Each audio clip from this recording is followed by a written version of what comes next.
Hello friends, आज हम बात करेंगे गरुड़ पुराण के अध्याय 3 की। आप प्लीज़ चैनल को लाइक एंड सब्सक्राइब करिए ताकि मैं आगे के मेरे सारे धार्मिक रिलेटेड वीडियोस आप तक पहुंचते रहें। प्लीज़ सहयोग करिए। तो हम स्टार्ट करते हैं गरुड़ पुराण का अध्याय 3। इस अध्याय में ये बताया गया है कि पुत्रों के द्वारा, परिवारजनों के द्वारा मृत व्यक्ति का दाह संस्कार कैसे करना चाहिए। पुत्र और पौत्र यदि विधि पूर्वक अंतिम संस्कार करते हैं तो वह पुश्तैनी कर्ज से मुक्त हो जाते हैं।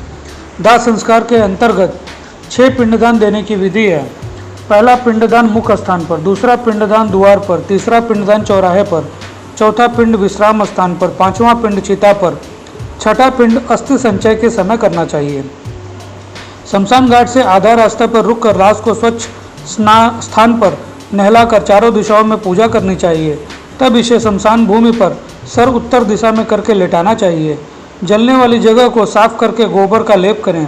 इस स्थान पर पहले कोई लाश न जली हो यह सुनिश्चित करें। कुछ मिट्टी बटोर कर उसकी मूर्ति बनाकर पीछे से छिड़क कर पूजा करके अग्नि की स्थापना करें। अग्नि की पूजा रंगदार चावलों से करते हुए अग्नि शक्ति को संबोधित करें। लोमान, इस संसार से यह प्राणी चला गया है, इस आत्मा को स्वर्ग प्रदान करें। इसके बाद चिता का निर्माण करें। लाश को ऊपर रखें। मृतक के हाथों में और चिता पर लाई के दाने रखें। इस प्रकार मृतक को 5 लाई के दाने मिलने से वह घर वालों को परेशान नहीं करता। शमशान भूमि में शूद्रों द्वारा पहुंचाई गई वस्तुओं से वहां किया गया संपूर्ण कर्म निष्फल हो जाता है। किसी कारणवश उपयुक्त पिंड न दी जाने पर 100 राक्षसों के भक्षण योग्य हो जाता है। दाह कार्य में चंडाल के घर की अग्नि, चिता की अग्नि और पापी के घर की अग्नि का प्रयोग नहीं करना चाहिए। जब चिता में शव का आधा शरीर जल जाए, उसकी खोपड़ी को किसी लकड़े के डंडे से भंग करके ताकि वह पितरों की दुनिया में चला जाए, तिल मिश्रित घी अर्पित करे। पुत्र को इस समय भावुक होकर रोना चाहिए ताकि वह जीवन भर प्रसन्न रहे। जब चिता जलकर समाप्त हो जाए तो पहले स्त्रियों को, बाद में पुत्रों को नहाकर नीम वृक्ष का एक पत्ता खाना चाहिए। घर को जाने के समय स्त्रियों को आगे चलना चाहिए।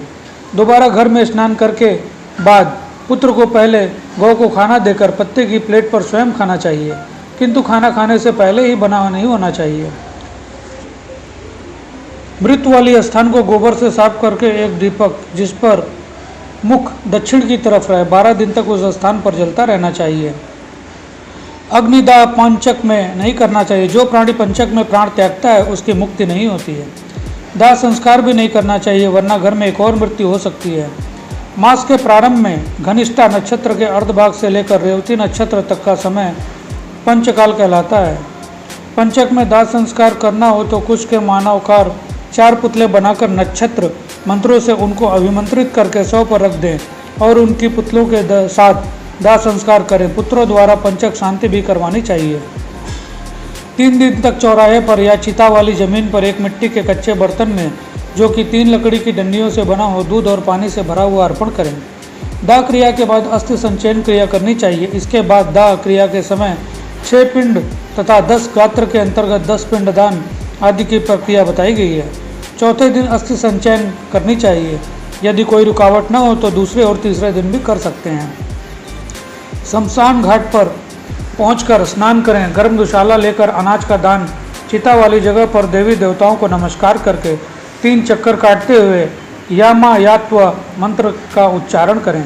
एक दूध का व फिर पानी का छींटे देकर चिता में से अस्थियों को इकट्ठा करें। अस्थियों को पालाशा के पत्तों पर रखकर दूध और पानी से छिड़क कर एक मिट्टी के बर्तन में रखें। श्राद्ध की रस्म पूरी करें। एक तिकोने जमीन के टुकड़े को गोबर से पोतकर उत्तर की दिशा की ओर मुख करके 3 लाई तीनों दिशाओं में अर्पण करें। अस्थियां इकट्ठी करने के बाद एक 3 टांग वाले स्टूल पर बिना मुंह ढके पानी से भरा हुआ एक जार रखें। मृतक के लिए उबला हुआ चावल के साथ दही, घी, पानी और मिठाई अर्पण करें। 15 कदम उत्तर दिशा की ओर चलकर जमीन में एक गड्ढा बनाकर अस्थियों वाला बर्तन उसमें रखें। एक लाई इस पर रखें। जलने के समय जो पीड़ा हुई उसे दूर करती है। बर्तन को किसी वाटर टैंक के पास ले जाएं। अस्थियों को कई बार दूध और पानी से छिड़क कर संदल आदि से लेप कर पूजा करें। पत्ते के डिब्बे में रखकर अपने माथा और हृदय से छूकर गंगा नदी के बीच में छोड़ें।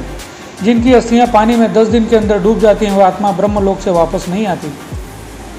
जितनी देर तक अस्थियां तैरती रहती हैं वह स्वर्गलोक में रहता है।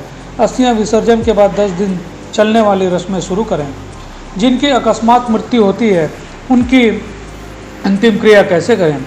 किसी अज्ञात जगह पर होने से और शरीर न मिलने पर जिस दिन यह खबर मिले दरभा घास की प्रतिमा बनाकर उसको जलाएं। इसकी राख इकट्ठी करके गंगा नदी में विसर्जित करें। उस दिन से 10 दिन की रस्में पूरी करें। यदि महिला बच्चा होने से पहले मर जाए तो बच्चे को पेट से निकालकर जमीन पर रख दें और केवल महिला को चिता दें। 27 माह तक के बच्चे को मिट्टी में दबाएं। यदि इसकी मृत्यु गंगा किनारे हो तो इसे गंगा में बहा दें। इनसे बड़े बच्चों को चिता देनी चाहिए और अस्थियां गंगा में बहा दें। बच्चों को खाना और एक बर्तन पानी का दें। पेट में बच्चा मरने से कोई रस्म नहीं। शिशु के मरने पर दूध का दान, बच्चे के मरण पर दूध का बर्तन, मिठाई, खाने की वस्तुएं दें। मल्लीन सौदशी के बाद मध्य सौदशी श्राद्ध विष्णु और 5 देव श्राद्ध एकादश को किए जाते हैं। विद्वान ब्राह्मणों को कुश या चावल के चूर्ण से ही सांड का निर्माण करके उसका उत्सर्ग कराना चाहिए। तो मित्रों, यहाँ पे ख़त्म हुआ गरुड़ पुराण का अध्याय 3। प्लीज़ मेरे चैनल को लाइक एंड सब्सक्राइब करें ताकि जो अपने धार्मिक ग्रंथों के बारे में मैं जानकारियाँ आपको दे रहा हूँ उसको आगे करने का मुझे उत्साह मिले और मैं ऐसे नए नए वीडियोज़ आपके पास लेके आऊँ। तो प्लीज़ लाइक और सब्सक्राइब करें प्लीज़।